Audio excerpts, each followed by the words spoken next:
മലയാളി ചെയ്തു പോയ ഒരു മഹാ തെറ്റുണ്ട്. അതൊരു ചെറിയ തെറ്റല്ല. ഉമ്മൻചാണ്ടിയുടെ ഭൗതിക ശരീരം കൊണ്ടുപോകുമ്പോൾ അതിന്റെ പിറകിൽ നെഞ്ചത്താർത്തലച്ചു കരയുന്ന മലയാളിയെ നിങ്ങൾ കണ്ടിട്ടില്ലേ? ആ നെഞ്ചത്തടി കൊണ്ടും തീരാത്ത പാപമാണ് മനുഷ്യസ്നേഹിയായ ഒരു മനുഷ്യനോട് ഈ നാട് കാണിച്ചത്. അദ്ദേഹത്തെ തെരഞ്ഞെടുപ്പിൽ തോൽപ്പിച്ചതല്ല വിഷയം, അതൊക്കെ സ്വാഭാവികമാണ്. പക്ഷെ ഒരു മനുഷ്യനെ നിങ്ങൾക്കും എനിക്കും വേണ്ടി, ഈ നാട്ടിലെ ജനങ്ങൾക്ക് വേണ്ടി ഉറങ്ങാതെ, ഞാൻ എത്രയോ തവണ കണ്ടിട്ടുണ്ട്. ഞങ്ങളൊക്കെ നിയമസഭയിൽ ബഷീർ സാഹിബ് ഞങ്ങളൊക്കെ നിൽക്കുമ്പോൾ പരസ്പരം ഞങ്ങൾ ഷെയർ ചെയ്യാറുണ്ട്. ഇതെന്തൊരു മനുഷ്യനാണ്, എന്തൊരു അത്ഭുതമാണ്. അവനവനെ കുറിച്ച് ചിന്തിക്കാതെ നാട്ടിലെ പാവപ്പെട്ട മനുഷ്യരെ കുറിച്ച്, ദാരിദ്ര്യത്തെ കുറിച്ച് ഒരു പ്രശ്നം അധികാരിയുടെ മുമ്പിൽ കൺവിൻസ് ചെയ്യിക്കണമെങ്കിൽ അത് ഇതുപോലെ എളുപ്പമായ ഒരു മനുഷ്യനെ ഞാൻ എന്റെ ജീവിതത്തിൽ കണ്ടിട്ടില്ല. നിങ്ങൾക്കൊരു പ്രശ്നമുണ്ട്. ഈ അങ്ങാടിയിലെ മനുഷ്യർ അഭിമുഖീകരിക്കുന്ന പച്ചയായ ഒരു സംഭവം, യാഥാർത്ഥ്യം ഒരു 10 മിനിറ്റ് പറയുമ്പോൾ ഉമ്മൻചാണ്ടി മനസ്സിലാക്കും. അവർക്ക് വേണ്ടി അതിന്റെ സൊല്യൂഷൻ പറയും. ഇന്ന വഴിക്ക് പോകാമെന്ന് പറയും. എന്റെ മണ്ഡലത്തിൽ ഒരു പാവം മനുഷ്യനുണ്ട്, പ്രിയപ്പെട്ട മുഖ്യമന്ത്രി. അയാളുടെ ദാരിദ്ര്യം, അയാളുടെ കഷ്ടപ്പാട്, അയാളുടെ വിഷമം ഞാൻ ഇങ്ങനെ പറയുമ്പോഴേക്കും നോക്കുമ്പോൾ ആ മനുഷ്യനും എന്നെ പോലെ തന്നെ അലിയുന്നുണ്ടാവും. അങ്ങനെ ഒരു മനുഷ്യൻ, അയാളെ നമുക്ക് തോൽപ്പിച്ചു വിടാമായിരുന്നില്ല.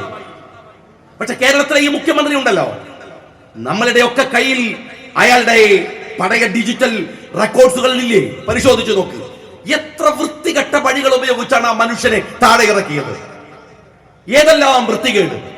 രാഷ്ട്രീയം പറഞ്ഞ് തോൽപ്പിക്കാമായിരുന്നില്ലേ ഉമ്മൻചാണ്ടി? ആ പാവം വൃദ്ധനായ മനുഷ്യനെ ഏറ്റവും മോശപ്പെട്ട കഥകൾ പറഞ്ഞ് ഒരു പെണ്ണിനെ ഇറക്കി, കുടുംബത്തെ അപമാനിച്ച്, മക്കളെ അപമാനിച്ച്, ആ മനുഷ്യൻ അപ്പോഴും ഇതൊക്കെ ഒരു സ്വാഭാവികം എന്ന് പറഞ്ഞ് അങ്ങ് വടങ്ങി നിൽക്കുകയായിരുന്നു. ആ മനുഷ്യനെ നിങ്ങൾ പറഞ്ഞയച്ചു നമ്മൾ ഈ നാട്ടിൽ നിന്ന്. പിന്നെയാണ് കേരളത്തിന്റെ മഹാദുരന്തം എന്ന് പറയാവുന്ന ഇയാൾ കേരളത്തിന്റെ അധികാരത്തിലേക്ക് കാലെടുത്തു വെച്ചത്. അന്ന് തുടങ്ങിയതാണിത്.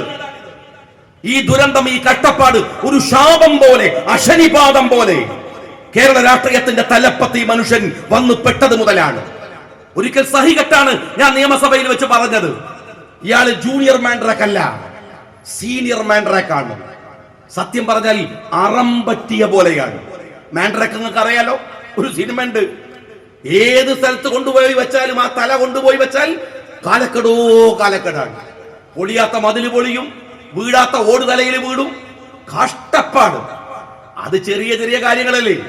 ഞാൻ പറഞ്ഞു ഇയാള് ജൂനിയർ അല്ല, ഇയാള് സീനിയർ ആണ്. 8 കൊല്ലം ഞാൻ ആ പറഞ്ഞ കാര്യം വെച്ചൊന്ന് പരിശോധിച്ച് നോക്ക്. വയനാട്ടിൽ പൊട്ടി ഒലിച്ച മല അടക്കം പരിശോധിച്ചാൽ മനസ്സിലാവും ഇത് ഭൂലോക സീനിയർ മാൻഡ്രാക്കാണ്. ജൂനിയർ മാൻഡ്രാക്കില് ആ മാൻഡ്രാക്കിനെ ഒഴിവാക്കാൻ ഒരു മാർഗ്ഗമേ ഉള്ളൂ. എന്താ മാർഗം? ആ തല കൊണ്ടുപോയിട്ട് വേറാക്ക് കൊടുത്താൽ തീരൂല. സന്തോഷപൂർവ്വം അയാൾ സ്വീകരിക്കണം. കേരളത്തിലേക്ക് രക്ഷപ്പെടാൻ ഒരൊറ്റ മാർഗ്ഗമേ ഉള്ളൂ. ആ നാഗ്പൂരിൽ കൊണ്ടുപോയി ഈ സാധനത്തെ സന്തോഷപൂർവ്വം RSSകാരനെ ഏൽപ്പിച്ചാൽ ഒരു പക്ഷേ ഈ നാട് രക്ഷപ്പെടും. എന്റെ CPMകാരാ, നിനക്ക് രക്ഷപ്പെടാവുന്ന ഏക വഴി അതാണ്. ഈ മുതലിനെ സന്തോഷപൂർവ്വം ഒന്ന് സ്വീകരിക്കാൻ RSSകാരോട് പറ. അവരിപ്പോ സന്തോഷത്തിലൊന്നല്ല, ഇത് അത്യാവശ്യം ഉപയോഗിച്ച് കളയാനുള്ള ഏർപ്പാടാണ്. പക്ഷെ അവരോട് ഈ മാൻഡ്രാക്കിനെ ഒന്ന് സ്വീകരിക്കാൻ പറ. നാട്ടിൽ കഷ്ടപ്പാടാണ്, നിൽക്കാൻ വയ്യ. നിന്നോണ്ടിരിക്കുന്ന ഭൂമി എപ്പോഴാ പളരാന്നറിയില്ല. ആജാതി മുതലാ ഭരിക്കണത്. എന്തൊരു ദുരന്തമാണ് ഈ രാജ്യത്ത് ഇയാൾ ഉണ്ടാക്കിക്കൊണ്ടിരിക്കുന്നത് എന്ന് നിങ്ങളൊന്ന് ആലോചിച്ചു നോക്ക്. ഞങ്ങളിത് വെറുതെ പറയുന്നതാണോ? ഈ കേരളത്തിലെ പിണറായി വിജയൻ മുഖ്യമന്ത്രിയായി വരുന്ന സമയത്ത് ഞാൻ നിയമസഭയിലുണ്ട്, ബഷീർക്കൊക്കെ ഉണ്ട്. ഞങ്ങൾ വന്നതിന്റെ പിറ്റേന്ന് CPMകാർ ഇറങ്ങി പുറപ്പെടുന്ന പോലെ സമരമായിട്ട് പുറപ്പെട്ടതാണോ? അല്ല, അങ്ങനെ പറഞ്ഞിട്ടില്ല. കാത്തിരുന്നു. ഒരുപാട് മീറ്റിങ്ങുകളിൽ അദ്ദേഹവുമായി നിരന്തരം ബന്ധപ്പെട്ടു. 1 കൊല്ലം 2 കൊല്ലം.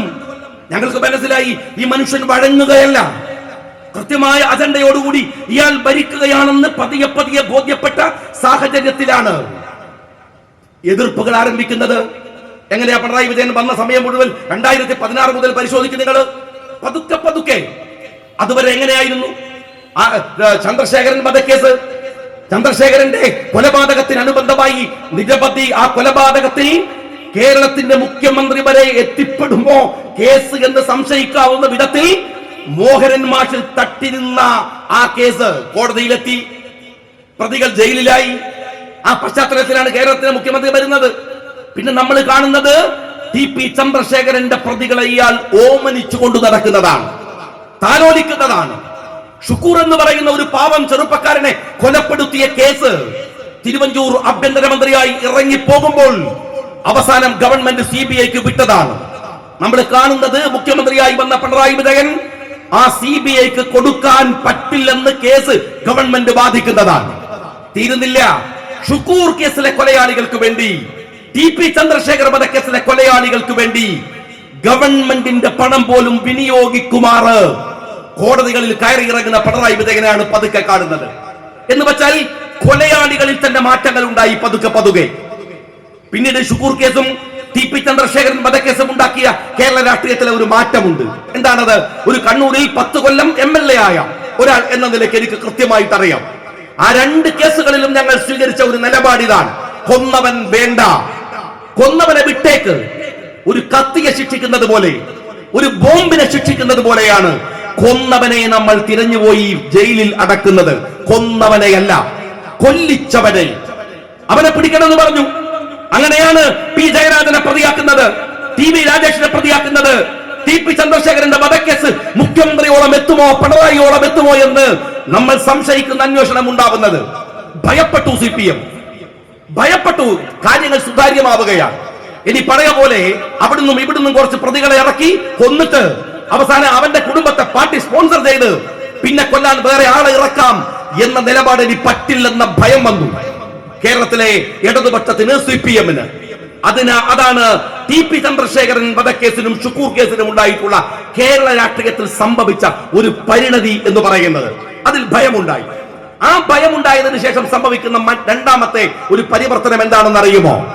ജയിലിൽ കിടക്കുന്ന പ്രതികളെ, ഷാഫിയെ പോലെ ഇതുപോലെയുള്ള മഹാക്രിമിനലുകൾ, ഈ ക്രിമിനലുകളെ ജയിലിനകത്തു വെച്ച് ഇവർ ഉപയോഗിക്കുക. എങ്ങനെ?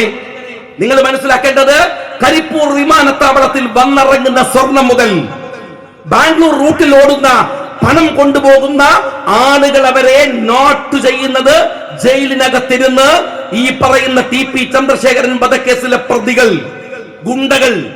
എന്നിട്ട് അവരുടെ ആളുകൾ പുറത്തുനിന്ന് ഇത് പിടിക്കുക, അതിന്റെ വിഹിതം ഇവർക്ക് എത്തിക്കുക. സുഖലോലുപന്മാരായി പ്രതികൾ ഇങ്ങനെ വാഴുക. അതിനിടയിലാണ് കുഞ്ഞനന്തൻ. അതിനകത്ത് വേറിട്ട് നിൽക്കുന്ന വ്യക്തിത്വമാണ്. അയാൾക്ക് അമിതമായ പാർട്ടി വിധേയത്വം, സാമ്പത്തിക താല്പര്യങ്ങളില്ല. എന്നാൽ ഈ മാറുന്ന രീതി പതുക്കെ കുഞ്ഞനന്തൻ മനസ്സിലാക്കി. കുഞ്ഞനന്തൻ ഈ നിലപാടുകളെ വിമർശിച്ചു തുടങ്ങി. ഞങ്ങൾക്ക് നീതി കിട്ടുന്നില്ല, ഞങ്ങളെ കൊല്ലാൻ പറഞ്ഞു വിട്ടവൻ അന്ന് സുഖമായി ഭരിക്കുകയാണ്, അത് പോരാ, മറിച്ച് ഞങ്ങൾക്ക് ഇന്ന കാര്യങ്ങൾ വേണമെന്ന് കുഞ്ഞനന്തൻ ഡിമാൻഡ് വച്ചു തുടങ്ങുക വഴി കുഞ്ഞനന്തൻ നിശബ്ദമാകേണ്ടത് ആവശ്യമായി വന്നു. ആ പശ്ചാത്തലത്തിലാണ് ഞാൻ പറഞ്ഞത്, കുഞ്ഞനന്തൻ അങ്ങനെ വെറുതെ മരിച്ചുപോയതല്ല. കുഞ്ഞനന്തന്റെ മരണത്തിൽ ദുരൂഹതയുണ്ട്, അന്വേഷിക്കണം. ഈ അരിക്കോട്ടുകാർക്ക് അറിയില്ലേ? ഞാനത് പറഞ്ഞതിന്റെ പിറ്റേന്ന് CPM-ന്റെ സ്റ്റേറ്റ് സെക്രട്ടറി ഗോവിന്ദൻ പറഞ്ഞത് ഷാജിയുടെ പേരിൽ കേസ് കൊടുക്കുമെന്നാണ്. പ്രിയപ്പെട്ട ഗോവിന്ദൻ, പ്രിയപ്പെട്ട പാർട്ടി സെക്രട്ടറി KM ഷാജി ഇപ്പോഴുണ്ടല്ലോ, എന്റെ പേരിൽ എന്ത് നിങ്ങൾ കേസ് കൊടുത്തു? ഇതുവരെ വന്നിട്ടില്ല. ഇപ്പൊ പുതിയ സാഹചര്യത്തിൽ കേസ് കൊടുക്കാൻ പരിപാടിയുണ്ടോ? കുഞ്ഞനന്തന്റെ മരണത്തിൽ ദുരൂഹതയുണ്ട് എന്ന് ഞാൻ പറഞ്ഞതിന്റെ പേരിൽ നിങ്ങൾക്ക് ധൈര്യമുണ്ടെങ്കിൽ ഒരു കേസ് നിങ്ങൾ കൊടുക്ക്. ഞാൻ വെല്ലുവിളിക്കുകയാണ്. എന്താണെന്ന് അറിയുമോ? അതിന്റെ പേരിൽ ഒരു FIR വേണം. ഒരു FIR ഇടും നിങ്ങൾ. എന്നിട്ട് എന്താ സംഭവിച്ചത് എന്ന് ബാക്കി ഞങ്ങൾ പറഞ്ഞുതരാം. നിങ്ങൾക്ക് ധൈര്യമുണ്ടെങ്കിൽ FIR ഇട്. എന്താ FIR ഇടാത്തത്? ഇടാൻ നിങ്ങൾക്ക് കഴിയില്ല. നിങ്ങൾക്കറിയാം നിങ്ങൾ ചെയ്യിക്കുന്നതാണ് കൊല്ലുക, എന്നിട്ട് പിന്നെയോ കൊന്നവനെ കൊല്ലിക്കുക, അത് കഴിഞ്ഞ് പിന്നെയോ അവനെ കൊന്നവനെ പതുക്കെ ബഹിഷ്കൃതനാക്കി നശിപ്പിച്ചു കളയുക. ഫസൽ വധക്കേസിലെ 3 പ്രതികളെ കൊന്നു. പ്രതികളെ കൊല്ലേണ്ടത് ആരാണ്? ഫസലിന്റെ കുടുംബക്കാരോ ഫസലിന്റെ പാർട്ടിക്കാരനോ അല്ലേ? അവനല്ല. ഫസലിന്റെ കൊലപാതകികളെ കൊല്ലുന്നത് അവനെ കൊല്ലാൻ പറഞ്ഞു വിട്ട പാർട്ടി തന്നെയാണ്. ഷുക്കൂർ വധക്കേസിലെ ഒരു പ്രതിയുടെ ഭാര്യ ആത്മഹത്യ ചെയ്തു, മറ്റൊരു പ്രതിയുടെ ഭാര്യ ആത്മഹത്യ ചെയ്തു. ആത്മഹത്യയല്ലെന്ന് നാട്ടുകാർക്ക് അറിയാം. മൻസൂർ വധക്കേസിലെ പ്രതി ആത്മഹത്യ ചെയ്തു, അല്ലെന്ന് ആളുകൾക്ക് അറിയാം. അങ്ങനെ എത്ര പേരെ കൊന്നവനെ പിന്നെയും ഈ വൃത്തികെട്ട ഒരു കരാള രാഷ്ട്രീയം പതുക്കെ കേരളത്തിൽ രൂപീകൃതമായി തുടങ്ങി. അതിന്റെ ഒക്കെയും പിറകിൽ നിൽക്കുന്നത് കേരളത്തിലെ CPM-ന്റെ തലതൊട്ടപ്പനാണ്. ഇതിൽ കൃത്യമായി പതുക്കെ 2016 മുതൽ ഈ ക്രിമിനലുകൾക്ക് രാഷ്ട്രീയമായ അഭയം കിട്ടി. ഈ ക്രിമിനലുകൾക്ക് സാമ്പത്തികമായ അഭയം കിട്ടി. ഇവർക്ക് ശക്തമായ എന്ന് വെച്ചാൽ രാഷ്ട്രീയത്തിൽ ഇവർക്ക് സൗഹൃദങ്ങൾ ഉണ്ടായി. രാഷ്ട്രീയത്തിന്റെ കൊള്ളാവുന്നവരെ ഇവർ പിടിച്ചു. രണ്ടാമത് ഉദ്യോഗസ്ഥന്മാരെ ഇവർ പിടിച്ചു. മൂന്നാമത് പോലീസുകാരെ ഇവർ പിടിച്ചു. നാലാമത് ഗുണ്ടകളെ ഇവർ പിടിച്ചു. രാഷ്ട്രീയക്കാർ, ഗുണ്ടകൾ, ബ്യൂറോക്രാറ്റുകൾ, പോലീസുകാർ എന്ന് തുടങ്ങിയിട്ടുള്ള ഒരു അപകടകരമായ ഒരു കൺസോർഷ്യം രൂപപ്പെട്ടു വന്നു. ഈ കൺസോർഷ്യത്തിന്റെ തലപ്പത്ത് കേരളത്തിന്റെ മുഖ്യമന്ത്രി പിണറായി വിജയൻ അങ്ങനെ നിന്നു. പിന്നീട് കളിയാണ്.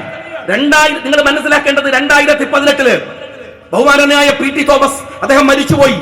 ഞങ്ങൾ രണ്ടുപേരും നിയമസഭയുടെ MLA ക്വാർട്ടേഴ്സിൽ നിൽക്കുന്ന സമയത്താണ് ഉന്നതരായ ചില ഉദ്യോഗസ്ഥന്മാർ ഞങ്ങളുടെ കൈകളിൽ കൊണ്ടുവന്നു തന്ന രേഖ ഞെട്ടിക്കുന്നതായിരുന്നു.